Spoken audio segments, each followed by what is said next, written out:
Last week I was flipping channels and I ran across an old movie from the 1970s. It was a movie about Patton, General Patton, a film about World War II, George S. Patton, played by George C. Scott.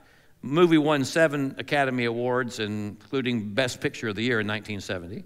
I liked it so much, I was watching in PBS, or I don't know where it was, but the guy comes on at the end and says, hey, there's a made-for-TV movie in 1986 called The Last Days of Patton. So I looked that up, finally found it on Amazon Prime, and so I watched that. It was also very good.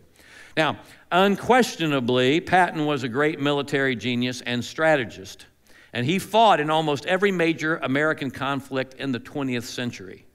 In World War II, he led armies from North Africa to Sicily, and there's no question that we might not have won World War II, or it would have taken a whole lot longer without Patton's race across France, where he liberated over 12,000 French towns and killed over 1.5 million Nazis. He rescued doomed soldiers at Bastogne during the wintry Battle of the Bulge, and then he pushed right on into Germany, saving thousands of American and Allied lives by helping bring a swift end to the war.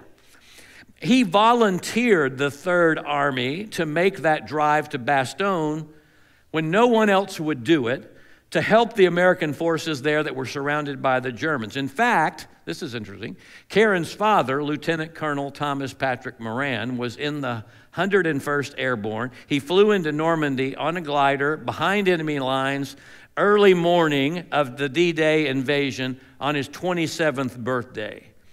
And Karen's dad fought from Normandy all the way to Hitler's Eagle's Nest, and he was there in Bastogne in the Battle of the Bulge, and he said if it were not for Patton, they would have all been wiped out because surrender was not an option for those men. But for Patton, getting to Bastogne in the dead of winter proved to be nearly impossible. It had rained and snowed so much that his army was bogged down and behind schedule to get to Bastogne in time to rescue the troops hunkered down there, and the weather was predicted to get even worse. So Patton called the chaplain in and said to him, "Chaplain, I want you to write a prayer. I want you to publish a prayer for good weather. I'm tired of these soldiers having to fight mud and floods and snow as well as Germans. See if we can't get God to work on our side." Well, the weather got better. It worked, seemed to work, and he moved on from victory to victory.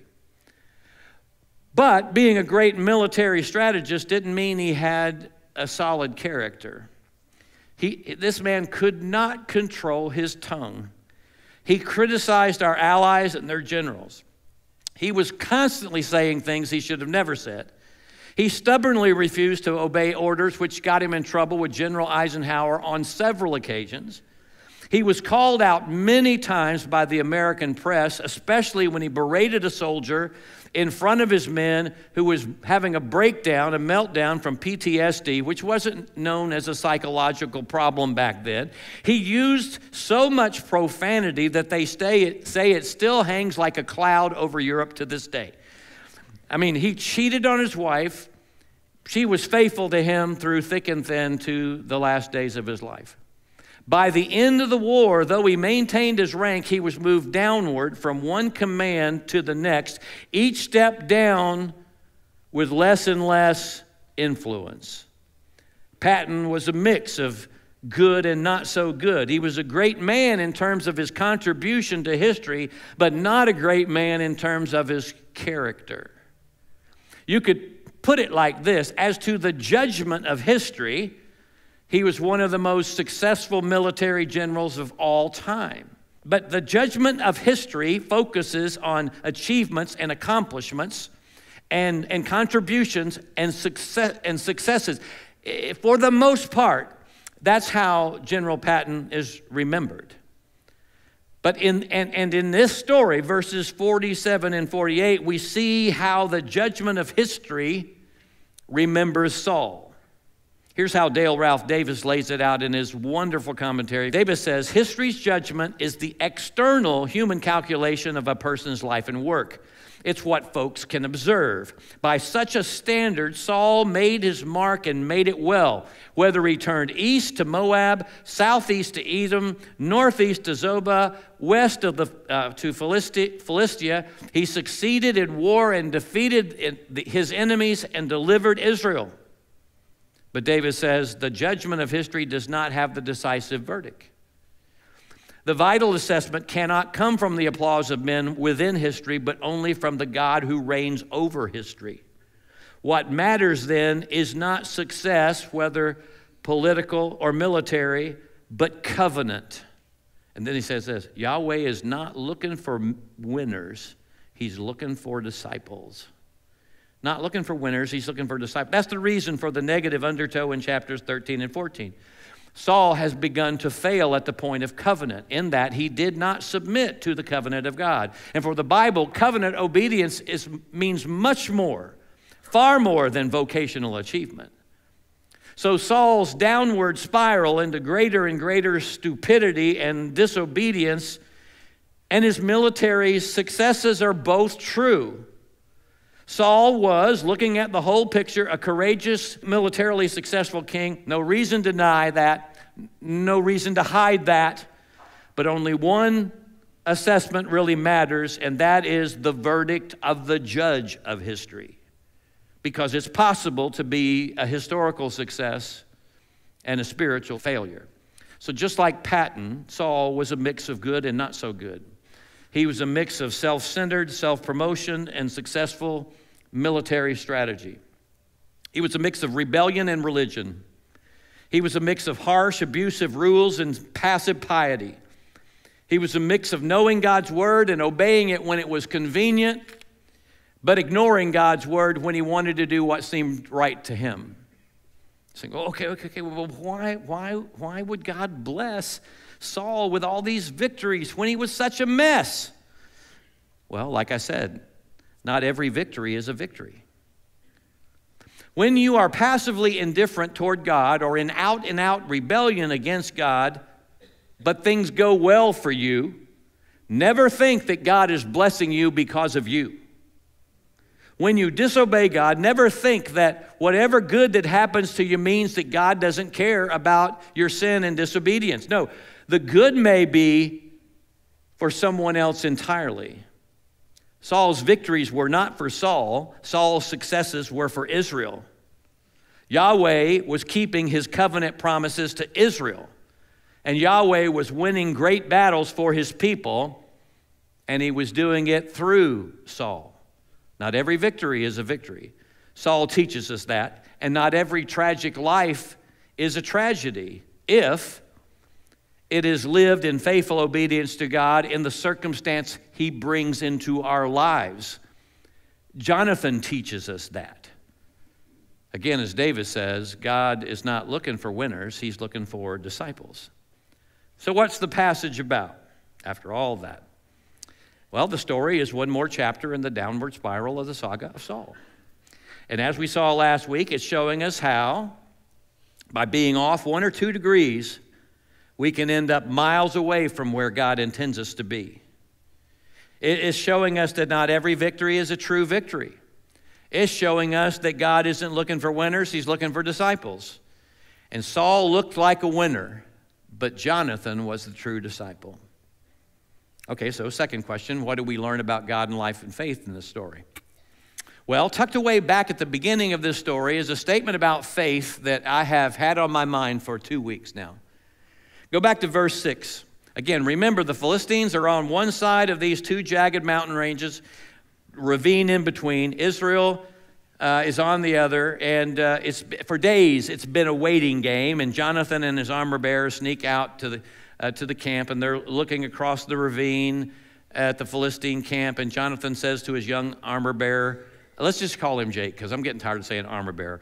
So John says to Jake, come, let's go over to the garrison of the uncircumcised pagans.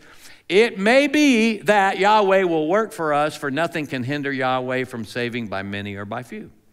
Now, the NAS and the NIV and the NLT translations use the word perhaps here instead of it may be. And of course, they mean the same thing, but I really like the word perhaps, so I'm going to go with that.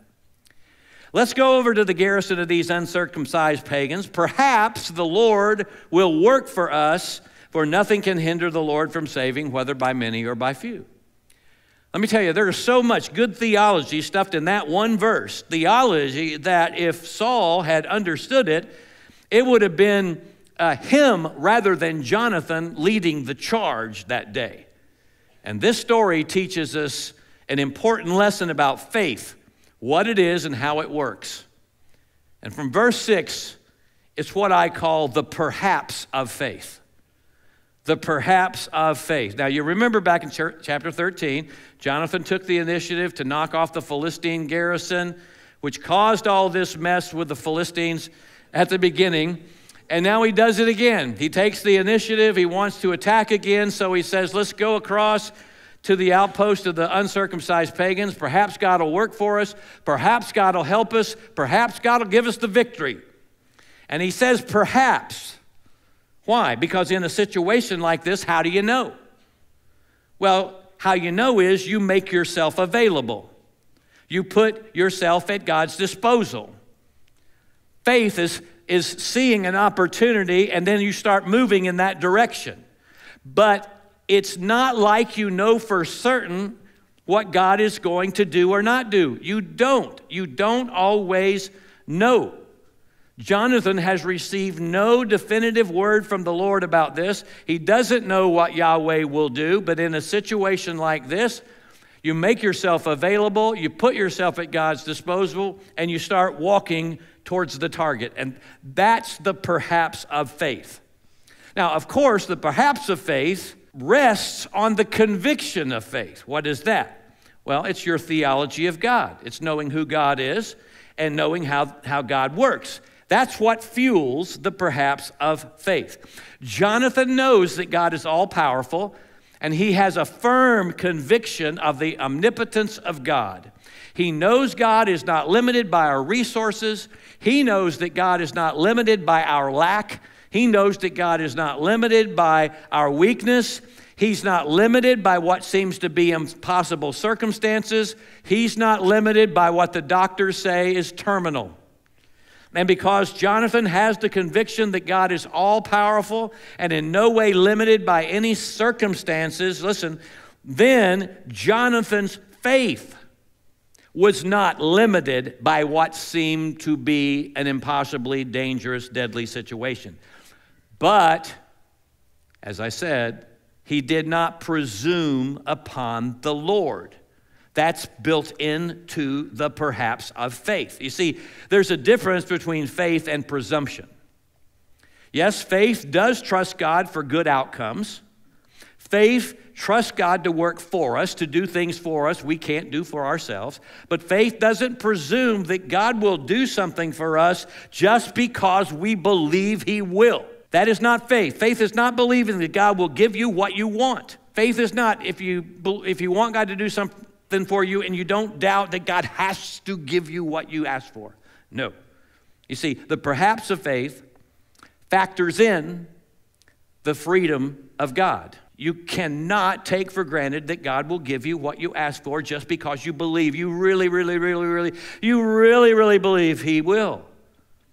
No. We see the same thing in the Old Testament story from the book of Daniel. King Nebuchadnezzar ordered everyone in his empire to bow down to a golden image that he set up. And if you don't bow down, he's going to throw you in the fiery furnace. And 3 young Hebrew men, Shadrach, Meshach, and Abednego, refused to bow down. So Nebuchadnezzar flies into a rage. He orders them to bow or burn, and he gives them a second chance. And remember what they said? They basically said, "O king, we don't need a second chance. Our God whom we serve is able to deliver us from the burning fiery furnace, and He will deliver us out of your hand one way or the other, O king. But if not, be it known to you, O king, we will not serve your gods or worship the golden image that you have set up." See it? God's all-powerful. That's the conviction of faith. We have the firm conviction that He can deliver us out of your hand, but if not, that's the perhaps of faith. If not, we're willing to die. Same thing. The perhaps of faith rests on both the power of God and the freedom of God to do what he deems best. And of course, the supreme example of that kind of faith is Jesus. In the Garden of Gethsemane, before he was arrested, Jesus prayed, "My Father, if it is possible, let this cup of suffering be taken away from me." He knew his Father in heaven had all the power necessary to save him from the cross. He could have called 1,000 angels, a legion of angels down to save him. He knew that was certainly possible, and he had the freedom to pray and ask God to do different if that would be best. But he also trusted in his Father's freedom to do what had to be done to secure our salvation. And that's why he prayed, "But not my will, but thy will be done." He had been walking. He had set his face towards Jerusalem, walking towards the cross. Perhaps there was another way, but if not, he would keep moving forward because his Father could be trusted to do what is best. You follow me here? Biblical faith rests on God's power and God's freedom to do what he knows is best. Biblical faith rests on God's power and God's freedom to do what he knows. That's the perhaps of faith. I wonder, is there some area in your life where you're praying about something and you're experiencing disappointment and frustration because it's not happening, and you're questioning yourself, like, I feel like I have the faith. I feel like I have enough faith. God doesn't want you to live like that. Listen, the perhaps of faith doesn't take the glow out of asking God to do something you need him to do, but it does take the disappointment and frustration out of praying for something, and God doesn't give you what you ask for, and you're ready to throw in the towel. The perhaps of faith strengthens your faith because you have the freedom to ask God for whatever you want, but you also rest in God's freedom to do what he deems best. That's the perhaps of faith. And that's what an authentic, real walk of faith looks like. Trusting in both the power of God and the freedom of God to work for our good and for his glory in each and every circumstance he brings into our life. That's the perhaps of faith.